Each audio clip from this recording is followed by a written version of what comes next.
Namaskaram, my people.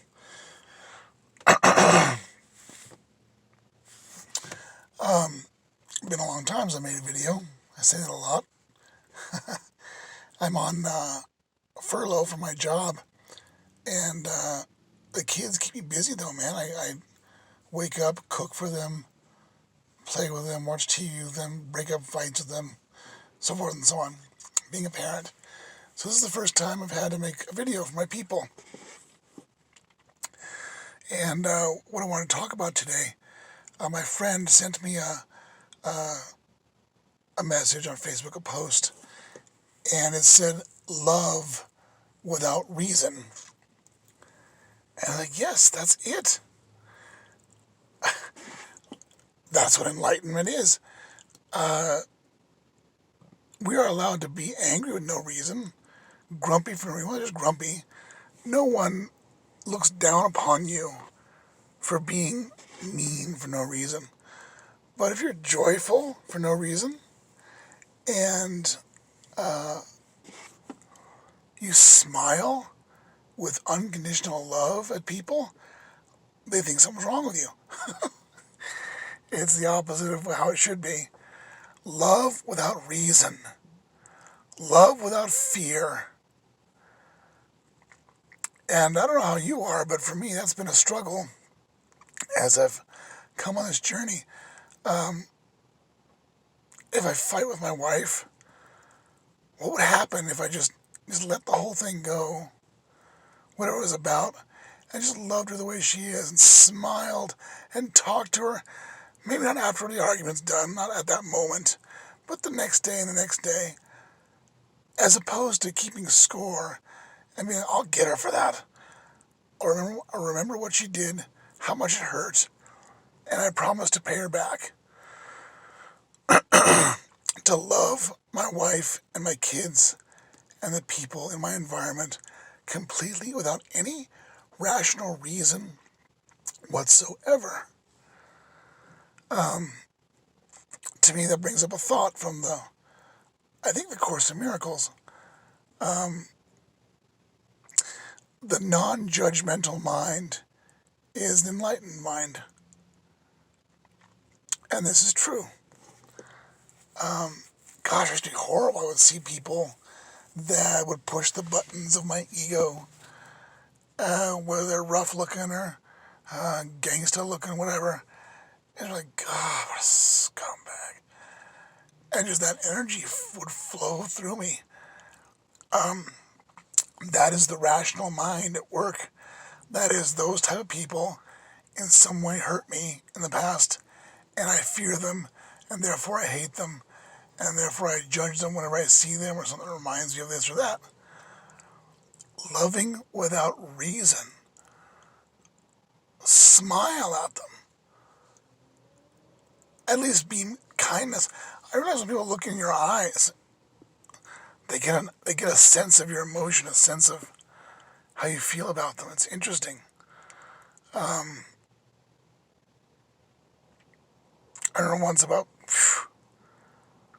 30 years ago, I saw a guy from a good distance, like about maybe 300 feet away, driving. And of course, I was judging him in my mood, like, ugh, asshole. I mean, he couldn't even see my eyes from that distance. But the energy I sent, he looked up at me and, did this kind of thing. Oh, what's your problem? And I'm like, my God, over that distance. It wasn't about distance. The energy of my hatred was noticeable, and he could feel it. Now, if I see someone like that, if I make eye, I'll smile if I see their eyes. If not, I just beam love to them. It feels wonderful. Don't wait for a reason to love people. Don't wait for there to be some kind of evangelological reason. Love without reason and without limit. Let maybe people think you're crazy, that you're always happy. There's a woman on my bus who's just like that. She gets on my bus, and I wash my hands, by the way. She gets on my bus, and I mean, she is so chirpy all of the time. Just, hi, David, how are you? It's Monday. We're doing this today. Just bubbling with joy. I think she's great. Always puts me in a good mood. Always shares love with people, even if they don't speak the language, speak English. She just smiles at them anyway and talks to them, and they appreciate it and smile back. Yeah, that totally loving without cause or reason just flies in the face of all of the things we're taught in our society. You love to get something back. You love, if they don't love you back or they hate you, well, screw them. Total ego reasoning, total rational mind.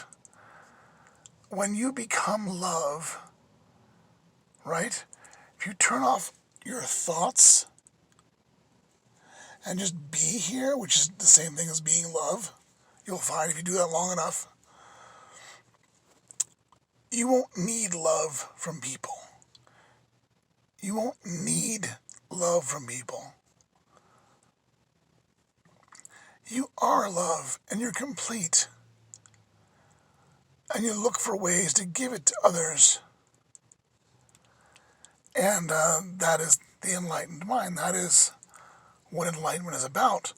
I have said before in my other talks, it's really easy to get caught up in your method and lining your chakras and, you know, owning this kind of crystal and chanting this many times and cleansing my aura and all that sort of thing. Those are fine.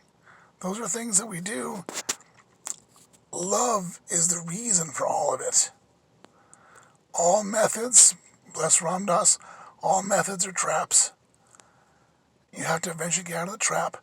I mentioned on Facebook, I'm going to write about it in my book. By the way, I got a computer finally. I'm going to write my book on this little sabbatical that I'm on from work. We're not here to become professional meditators or yogis or Sufis or Wiccans or whatever. That's a method. That's a trap. You must, when you have a fish trap and you catch a fish, then you can let go of the trap. Meditation is just a tool. Cool down your mind, cool down your ego to help you realize the self. But that self is just you. It's so convoluted. Like, we would think that to be here now and be super conscious would involve some kind of lightning bolt from the skies to zap you and go, there it is. I'm finally there. I'm finally at one. I finally have achieved it. And it doesn't happen. It doesn't happen. Love is the reason. When I was in Samadhi, and after, as I was coming back to this reality plane, I definitely had some siddhis. I definitely had some yogic powers. I levitated briefly. I don't talk about that too much, like in detail. Just I levitated briefly, not far. There's a tingling went at my feet, and just I levitated quite spontaneously too. I stopped the rain. That was interesting. I'll talk about that when I was getting ready to go on the bus to go somewhere, and it was raining, and I thought, well, let's take this thing out for a spin. If I really am all that, and I know that I am, because I had just been in Samadhi, I was one with everything. I knew for absolute certain what I was. And I said, I just want the rain to stop. And I mean, pow. It trickled down a little bit, but it stopped within about 30 seconds. And I just held out my hand like, whoa. I am the sky, I am the rain, I am the universe, I'm everything. I got on the bus and everything, and then about 30 seconds later, it started up again. Pretty hard, too. And I was like, no, what's up with that? So the presence within me that had been there through the whole experience, except Samadhi itself, of course. There was no other there, obviously. But before and after, there was a definite presence there. And I said, you're not the only person on the planet. Farmers need rain. Animals need rain. Rivers need rain. But you were able to do that just for yourself for a few minutes to get to where you're going. And that's how it was.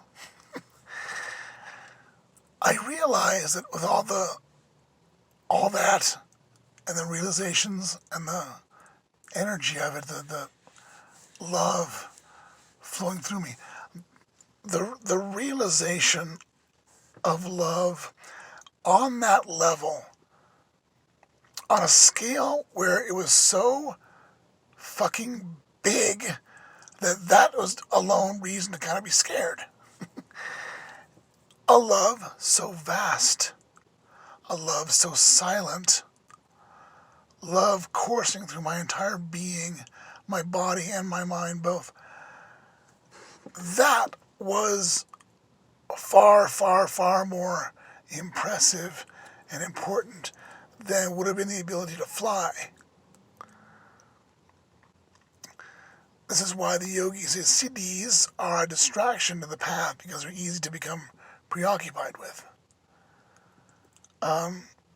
It can block you on your way to getting to where you're supposed to go. Love is the answer. Love is the realization. Ultimately, love, pure love, is samadhi. And this is why we're doing what we're doing. I used to, by the way, bitch about doing laundry or doing dishes or vacuuming. And I'm like, why am I stuck doing this crap? Again, Baba Ram Dass comes to the rescue.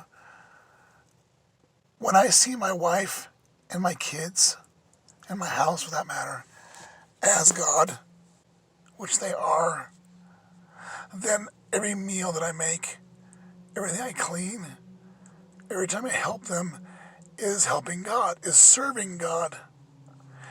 That is loving God, and that is no less spiritual than japa or meditation or asanas or breath or whatever else we think of as spiritual. That is spiritual. That is bhakti. Giving someone sexual pleasure can be bhakti because you're giving great joy to another being. It is not typical how many think to regard life that way.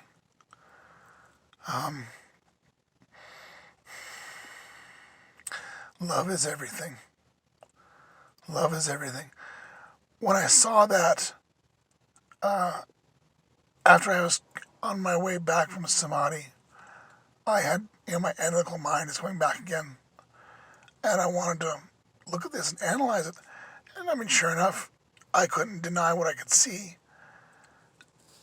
And it was so, so, so simple. That's why we all miss it, because my God, we're bombarded by Maya, our jobs, our lives, our names, our religions, our identity, our responsibilities. Where would there be time to think about this sort of thing? It's just so stupidly simple. And really, awakening is too. It's just we don't know, as I like to put it, we don't know what direction to go. If we did know, we would just do it. We would just, boom, be enlightened. If we realized how simple it is to be what you really are, not the body, not the mind, not the ego, not your beliefs, not your emotions, just pure being. By the way, I picked this up from another documentary I was watching, another interview with Ram Dass. When you do mantra or you do the I thought, as Ramana Maharshi puts it, that's still a thought. So you're using the thoughts to get away from your thoughts, which seems like a contradiction. Though, if you focus on one thought, though, it gives you a way to ignore all the other thoughts. But at some point, that one thought also has to fall away. And there's nothing but pure, silent being.